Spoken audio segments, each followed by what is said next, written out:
지난 한 주를 뒤돌아보면 각종 신문이나 뉴스에서 확진자의 숫자가 지금 계속 늘어나고 있어서 정부도 그렇고 또 뉴스를 듣는 우리들 모두의 마음에 좀 불안한 마음이 있었습니다. 사실은 지금도 계속되고 있지요. 그런데 또 한편으로 저 멀리에서 또 좋은 희망의 소식도 들렸습니다. 여러분들도 다 들으셨을 거예요. 백신 개발은 이제 임상 3차까지 다 완료가 돼야 되는 것인데 지금 3차 임상의 한 중간 결과가 나왔는데 한 파이자 회사에서는 90%의 효과가 지금 나왔고 또 한 미국의 모더나 회사에서는 95%의 효과가 나왔다라는 아주 좋은 소식이 우리들에게 들렸습니다. 물론 아직도 산적해 있는 문제들이 있어요. 왜냐하면 그 많은 양, 전 세계에서 필요로 하잖아요. 어떻게 그것을 제조할 것이며 또 어떻게 그것을 보관할 것이며 또 어떻게 또 각 나라에 또 이렇게 보급을 할 수 있을 것인가, 또 우리나라는 언제쯤 그 백신을 맞을 수 있을 것인가, 사실은 문제들이 해결해야 될 문제가 많이 있죠. 그러나 그럼에도 불구하고 이 백신이 개발되었다라고 하는 것, 안정성이 있는 것이 나왔다라고 하는 것은 아마도 이 전 세계 그 소식을 듣는 많은 사람들에게 위로가 되고 또 희망이 되었을 거라 생각을 합니다. 사실은 참 10개월 전만 생각해봐도 이 코로나19 팬데믹 현상이 이렇게 전 세계에 큰 아픔과 어려움을 줄 거라고 예상한 사람은 한 사람도 없었어요. 10개월 전만 해도. 그래서 정말 이 코로나19 팬데믹 현상을 우리가 쭉 지나오면서 정말 우리 인간의 연약함이 얼마나 참 약한 것인지 한치 앞도 내다볼 수 없는 인간의 그 유한함과 한계를 너무나 뼈저리게 느끼는 그런 시간이 되고 있습니다.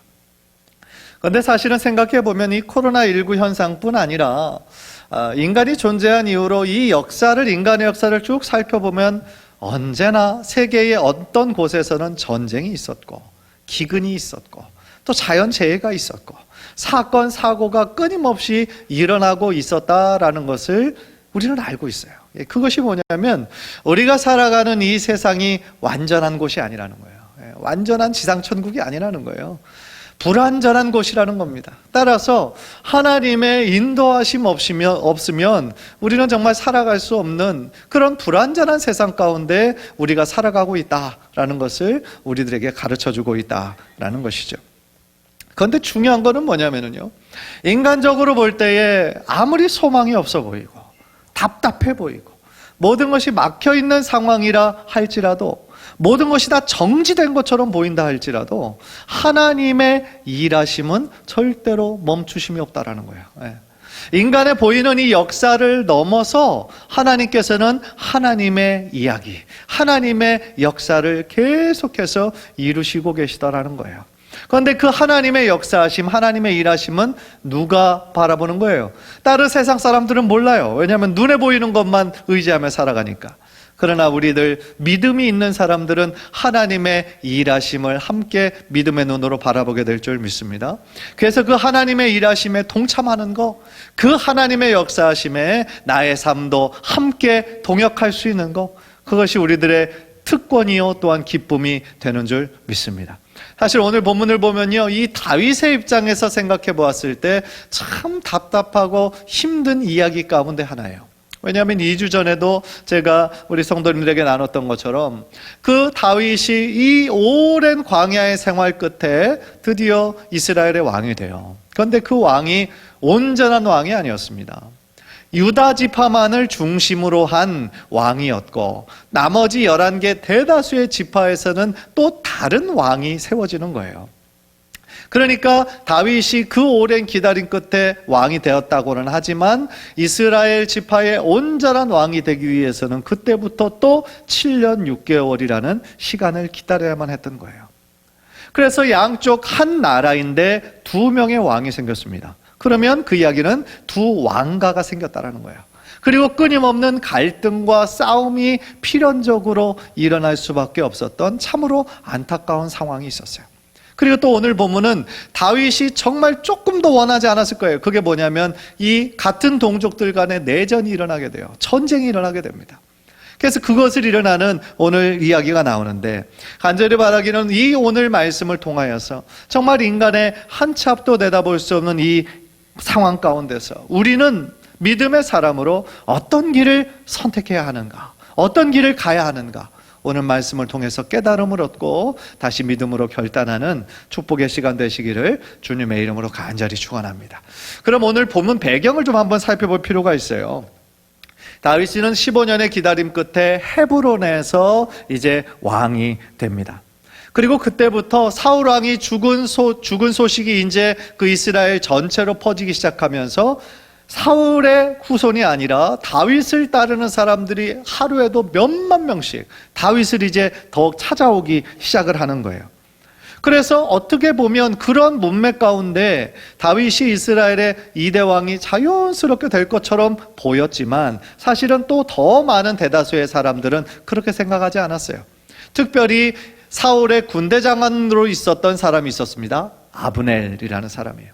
아브넬은 그 군대 장관이었을 뿐만 아니라 또 사울 왕의 삼촌이었어요. 네, 친척이었어요. 그래서 이 아브넬은 다른 계략을 꿈꾸고 있었습니다. 그게 뭐냐면 사울 왕의 후손 중에서 세워야 자신이 계속하여 자신이 누리고 있던 명예와 권력을 유지할 수 있겠다라는 생각을 한 것이죠. 그래서 그쪽으로 아브넬을 억지로 왕위에 앉히는 거예요.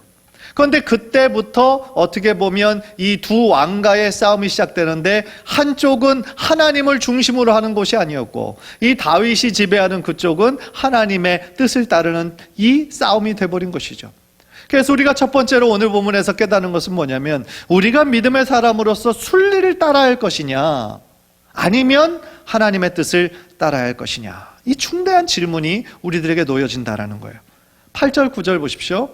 사울의 군사령관 넬의 아들 아브넬이 사울의 아들 이스보셋을 데리고 마하나임으로 건너가 길르앗과 아술과 이스라엘과 에브라임과 베냐민과 온 이스라엘의 왕으로 삼았더라. 이 사울의 아들 이스보셋이란 사람은요, 사울의 다른 세 아들처럼 용맹이 있거나 어떤 지략이 있거나 그런 사람이 아니었어요. 이 본문을 봐도요, 이 이스보셋이 자기가 왕이 되어야 되겠다라고 자부한 그런 흔적도 전혀 없어요. 사실은 무능력한 사람이었어요. 전쟁 그 마지막 블레셋과의 싸움, 사울 왕과 다른 세 아들은 다 전쟁에 출전했는데 이 사람은 전쟁에 출전하지도 않았어요. 그 얘기는 뭐예요? 그 정도로 유약하고 리더십이 없는, 존재감이 없는 사람이었다라는 거예요. 그런데 이 사람이 어떻게 왕이 될 수 있었을까? 제가 방금 전에도 말씀드린 것처럼 그 사울 왕의 삼촌이었고 군대 장관이었던 아브넬이 결국 허수아비 왕을 세우고 그 왕보다 자신이 더 그 이스라엘을 다스리기 위한 그런 정치적인 계략, 욕심이 있었다라는 것이죠. 그래서 그들이 강조한 것은 뭐였냐면 정통성이었어요. 정통성의 계승. 사울 왕과 사울의 세 아들 왕자가 다 죽었으니까 이제 하나 남은 아들, 넷째 아들이 이스라엘의 왕이 되는 것이 순리다. 그런 논리를 세웠던 것이죠. 어떻게 생각하면 맞는 얘기죠. 정통성 입장에서 생각해 볼 때. 그래서 실제로 유다 지파를 제외한 나머지 모든 지파들은 그 순리를 따라서 그 사울의 넷째 아들 이스보셋을 왕으로 추대한 거예요. 그런데 대다수의 이스라엘 사람들이 보지 못한 것이 있어요. 그게 뭐냐면 이스라엘을 향한 하나님의 뜻이었어요. 이스라엘이 그냥 보통 일반 나라가 아니잖아요. 하나님께서 세우신 언약이 있는 나라, 선민이 있는 나라, 어떻게 보면 신정 정치를 하고 있는 나라가 이스라엘이었어요. 무엇보다도 왕이 있긴 있지만 그 왕이 하나님의 뜻을 온전히 따를 때라고 하는 전제가 있어야 그 나라가 하나님의 그 선포하시는 나라가 될 수 있는데, 이 사울 왕 때부터 하나님의 뜻에 순종한 것이 아니라 하나님의 뜻과 대적하고 불순종하고, 그러다가 사울 왕이 왕으로 있을 때에 하나님께서 사울 왕을 버리시잖아요. 그러니까 영적인 눈이 있는 사람이라면 하나님의 일하심을 바라보고, 야, 이제 사울의 시대는 끝이 났구나. 왜? 하나님이 버리셨으니까. 이제 다윗의 새로운 시대가 열려야 되는구나 라는 것을 받아들여야 됐는데, 대다수의 이스라엘 사람들은 그런 영적인 눈이 없었고 뭐를 따른 거예요? 순리를 따른 거예요. 이게 그냥 이렇게 따라가는 게 대세고 이렇게 따라가는 게 맞으니까 그런 식으로 따라간 것입니다. 그런데 그 다윗을 따르는 사람들은 왜 이것이 순리라는 것을 몰랐겠어요? 그런데 사울 왕의 그 압제하에 있을 때부터 믿음으로 살아가기가 너무 힘든 거죠. 사울 왕이 하나님의 뜻과는 상관없이 이스라엘을 이끄다 보니까 신앙의 양심이 있는 사람들로 그 사울 왕의 뜻대로 그렇게 살아가기가 너무 마음에 불편함이 있었던 것이죠. 그래서 그거를 참지 못해서 그 억울한 자들, 아픔을 당한 자들, 핍박받은 자들 중심으로 그 다윗이 모여있던 아둘람 동굴로 하나 둘 모이기 시작하는 것이 400명을 이루었고 금방 600명이 이루었는데, 이제 사울 왕이 죽은 이후에는 더 많은 사람들이 다윗을 찾기 시작했던 것이죠. 어떤 사람들? 신앙의 양심이 있었던 사람들. 그래서요, 역대상 12장을 보면은요, 그 유다 지파뿐만 아니라 이스라엘의 각 지파에서 장교든 용사든 수십만 명의 사람들이 다윗에게로 속속 몰려들고 있었어요. 그런데 그들이 모여들게 된 그 분명한 이유가 첫 번째에 나오는 거예요. 제가 한번 역대상 12장 18절 한번 읽겠습니다. 화면을 보세요. 그때의 성령이 30명의 우두머리 아마새를 감싸시니 이르되 다윗이여 우리가 당신에게 속하겠고 이새의 아들이여 우리가 당신과 함께 있으리니 원하건대 평안하소서. 당신도 평안하고 당신을 돕는 자에게도 평안이 있을지니 이는 당신의 하나님이 당신을 도우심이니이다 한지라. 다윗이 그들을 받아들여 군대 지휘관을 삼았더라. 많은 수십만의 사람들이 순례를 따르지 아니하고 다윗을 추구한 이유가, 다윗을 따르기로 결정한 이유가 뭐였어요? 첫 번째 나오는 거예요. 성령이 그들에게 임하신 거예요. 성령이 그들의 마음을 주장하여 주신 거예요. 그래서 세상의 순리대로 그냥 사울 왕의 후손을 왕으로 삼는 것이 아니라는 것을, 하나님의 뜻이 아니라는 것을 너무나 잘 느끼고 있었다라는 거예요. 무슨 얘기입니까? 인간적인 계산으로는 그냥 사울 왕의 그 아들 이스보셋 밑에 있는 게 훨씬 나아요. 인간적인 계산으로 보면. 그런데 그들은 오직 성령의 감동하심을 입어 하나님께서 하나님의 뜻이 다스리는 이 다윗의 밑에 머무는 것이 하나님의 뜻이라는 강한 확신이 있었기 때문에 순리를 따르지 않고 하나님의 뜻을 따랐다라는 것이죠. 그런데 대다수의 사람들, 대다수의 그 이스라엘의 지파의 사람들은 그런 것에 상관하지 않고 하나님의 뜻과는 점점 더 멀어져 가는 이 이스보셋의 왕권 속에 그냥 머물러 있기를 안주하고 있었다라는 것이죠. 영적으로 전혀 하나님의 일하심을 바라보지를 못한 거예요. 얼마나 안타까운 이야기입니까? 잠자고 있었다는 얘기예요, 영적으로. 그런데 과연 이런 이야기가 과거에 한 번 일어난 일일까요? 그렇지 않다라는 거예요. 어떤 유명한 사람이 역사는 반복된다라는 말을 했죠. 지금도 이런 역사는 계속되고 있다라는 거예요. 더욱이 우리가 살고 있는 이 시대에 공중권세 잡은 자가 사단이라고 그러고 있어요. 사단 마귀가 여전히 공중권세를 잡고 믿는 사람들을 교란하고 믿지 않는 자들은 여전히 하나님을 믿지 못하게 꽉 지금 막고 있다는 얘기죠. 그래서 많은 세상 사람들은 어떤 삶을 살고 있어요? 그저 눈에 보이는 것을 따라 세상의 가치관만을 따라 그렇게 살아가고 있잖아요. 눈에 보이지 않는 영원한 것에는 관심이 없잖아요. 요즘 포스트 모더니즘과 물질주의가 더욱더 지배하는 이때는 사람들이 아예 종교 자체에 관심이 없어요. 눈에 보이지 않는 것을 추구하지 않아요. 그저 눈에 보여지는 것, 만져지는 것만 추구하며 산다고요. 물론 열심히는 살죠. 열심히 자신의 살 것과 먹을 것과 가족들을 챙기기 위해 열심히는 살지만 자신이 왜 그렇게 열심히 살아야 되는지 인생의 목적과 방향에 대해서는 상실한 시대에 살고 있다는 거예요. 그저 자신의 앞에 있는 환경에만 그저 열심히 적응하고 그것대로만 열심히 사는 것, 눈에 보이는 현상에만 집중하며 사는 것, 그것이 어떻게 보면 사단이 제일 원하는 사단의 고도의 전략이라는 거예요. 따라서 우리 믿는 사람들은요, 눈에 보이는 것만, 눈에 보이는 현상만을 따라서 살아가는 것이 하나님의 뜻이 아니라 눈에 보이는 현상을 넘어서 하나님의 일하심을 바라볼 수 있는 영적인 눈, 믿음의 눈을 소유하시는 우리 귀한 성도님들 되시기를 주님의 이름으로 간절히 축원합니다. 눈이 있어도 영적인 눈이 없으면 소경에 불과한 거예요. 우리들에게 지금 육체적인 눈이 있지만 영적인 눈이 더욱더 활짝 열어져서 하나님의 일에 우리가 동참할 때에 우리들의 삶과 우리들의 가정과 우리들의 이 교회가 더욱더 하나님께 크게 쓰임받게 될 줄 믿습니다. 너무너무 중요한 거예요. 한 가지 예를 한번 들어볼까요? 지금 세상의 어떤 거대한 가치관 중에 하나가, 순리로 보이는 것 중에 하나가 동성애를 허용하는 거예요. 합법화하는 거예요. 동성애 결혼을 법적으로 다 인정하는 거예요. 사실은 미국도 기독교 국가였지 않았습니까? 사실 대다수의 사람들이 자신은 크리스찬이라고 얘기는 하고 있어요, 지금도. 그러나 교회를 정기적으로 출석하는 사람들은 많지 않아요. 지금은 더 이상 기독교 국가가 아닌 것 같아요. 그러나 사람들의 마음에는 여전히 교회 중심, 하나님 중심이라는 것이 있기는 있어요. 희미하지만. 그런데 그런 나라에서도 지금 어떤 일이 일어나고 있습니까? 동성애를 각 주 50개 주마다 다 허용을 했어요. 법적으로 다 인정을 했어요. 그리고 심지어 그것이 그냥 세상의 흐름일 뿐만 아니라 그 흐름이 교회 안에도 그대로 흘러들어온 거예요.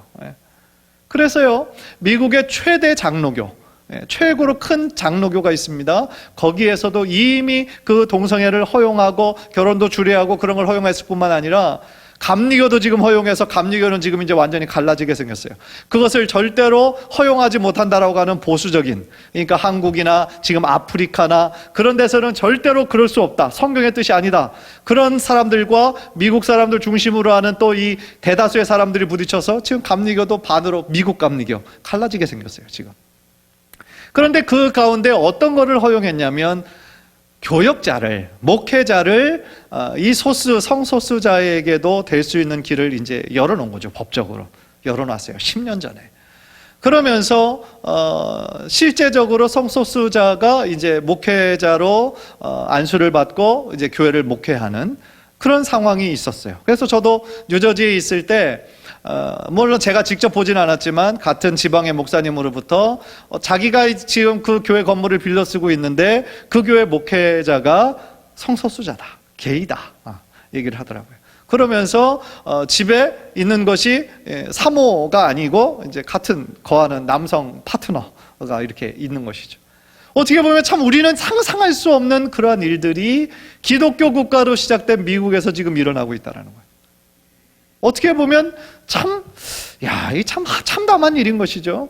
그런데 그러한 물결이 지금도 한국을 거대하게 뒤덮고 있고 언젠가는, 지금은 막고 있지만 언젠가는 통과될 날이 올 거라는 거예요. 왜냐하면 그게 순리니까 지금. 따라서요, 우리 믿는 자들이 지금 우리가 이 살아가는 때 어영부영 그냥 세상에 하는 대로 그냥 순리대로 따라가다 보면 큰일 나는 거예요. 큰일 나는 거예요.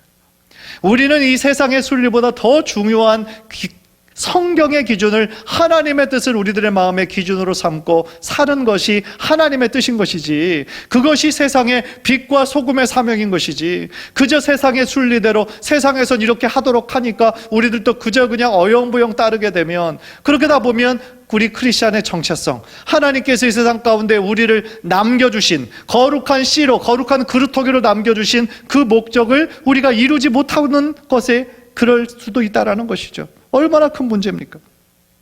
따라서요, 우리가 지금 이거 살고 있는 시대에 더욱더 영적인 분별력이 있어야 할 때라고 저는 생각을 합니다. 중요한 것은 우리를 향한 하나님의 뜻은 분명히 성경에 이미 계시되어 있다는 거예요. 따라서 우리가 어떠한 세상의 흐름이든 우리가 그것을 그저 따라가는 것이 아니라, 쉽게 따라가는 것이 아니라, 이것이 정말 하나님의 뜻일까?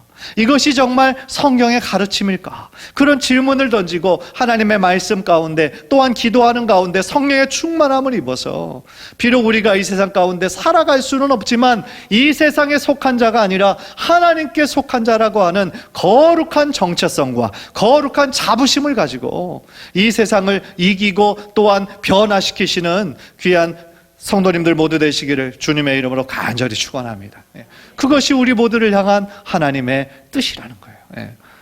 두 번째는요, 오늘 본문에서 이 한 사람의 무모함으로 엄청난 이 전쟁이 일어나는 것을 우리가 보게 되는데요. 안타까운 사건인데요. 이것을 통하여서 우리가 깨닫는 것이 뭐냐면, 사람은요, 크든 작든 영향력을 가지고 있어요. 여러분들 스스로 생각할 때 나 같은 사람이 다른 사람에게 어떤 영향을 미쳐? 아니에요. 그렇지 않아요. 여러분의 어떤 선택을 하느냐가 여러분들의 가정에 영향을 미쳐요. 여러분들 자녀들에게, 여러분들 주변의 이웃들에게 영향력을 미쳐요.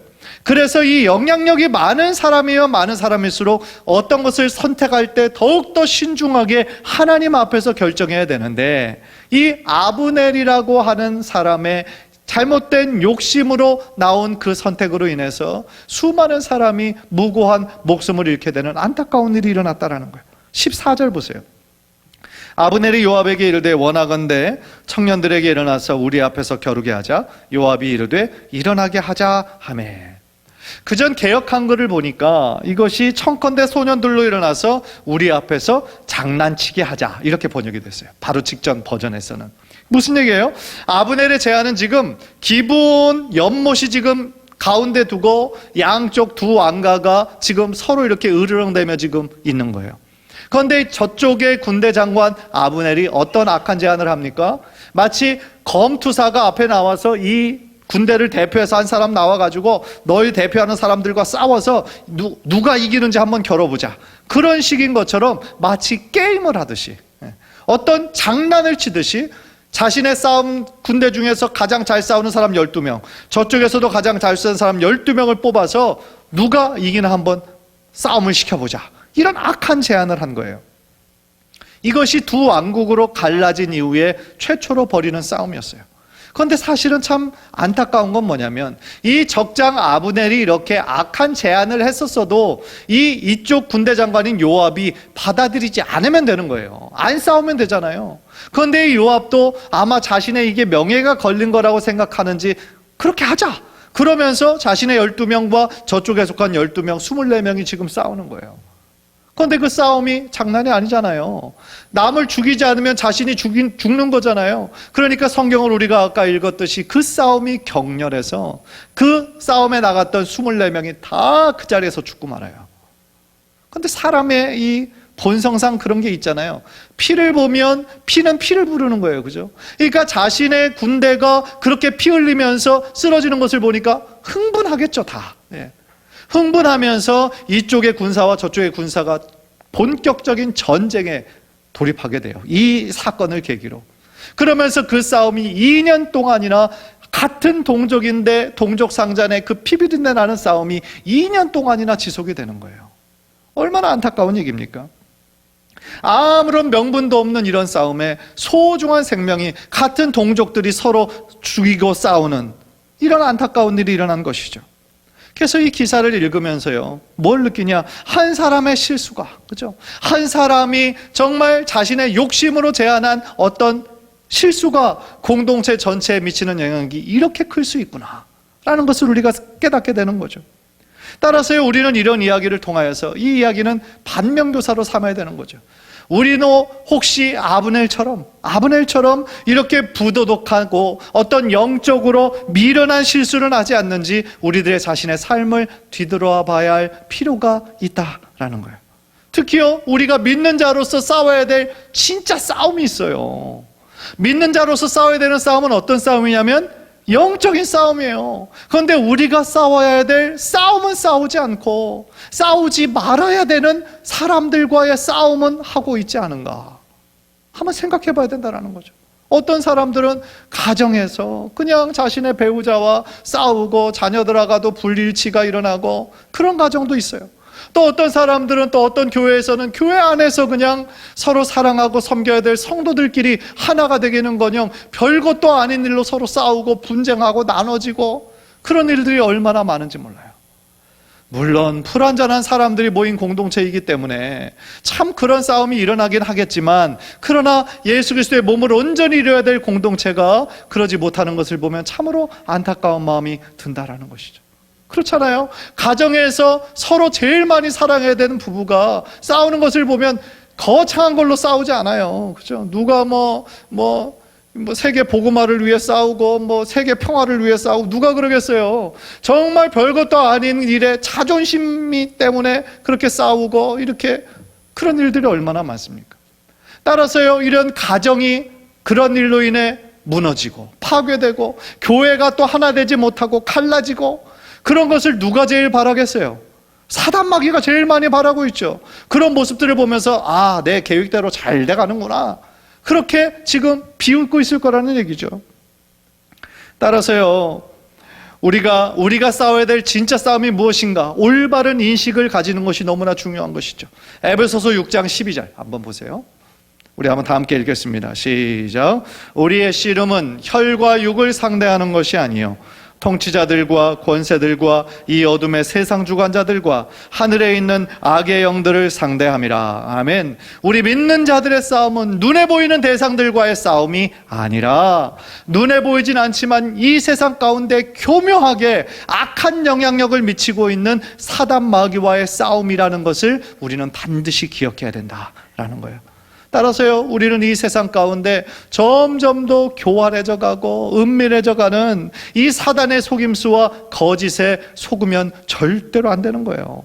또한 세상의 가치관과 세상의 문화를 이용해서 더욱더 하나님으로부터 멀어지게 하는 그런 사단의 계략에 우리가 또 빠져넘어서도 안 된다라는 것이죠. 우리가 이 세상 살아나갈 때에 정말요 하나님이 주시는 영적인 분별력과 올바른 믿음으로써 이 모든 영적 싸움에서 승리하도록 더욱더 깨어서 기도하는 우리 성도님들 되시기를 주님의 이름으로 간절히 축원합니다. 간절히 바라기는 오늘 말씀을 통하여서 우리들의 삶에 때로는 답답해 보이고 모든 것이 다 정지된 것처럼 보이고 아무런 소망이 없어 보이는 그런 상황 가운데 있다 할지라도 우리들이 영적인 눈을 들어서 이 역사를 주관하고 계시는 하나님을 바라보고 하나님 이끄시는 대로 그 믿음의 길을 끝까지 걸어가셔서 마침내 승리하시는 우리 귀한 성도님들 모두 되시기를 주님의 이름으로 간절히 축원합니다.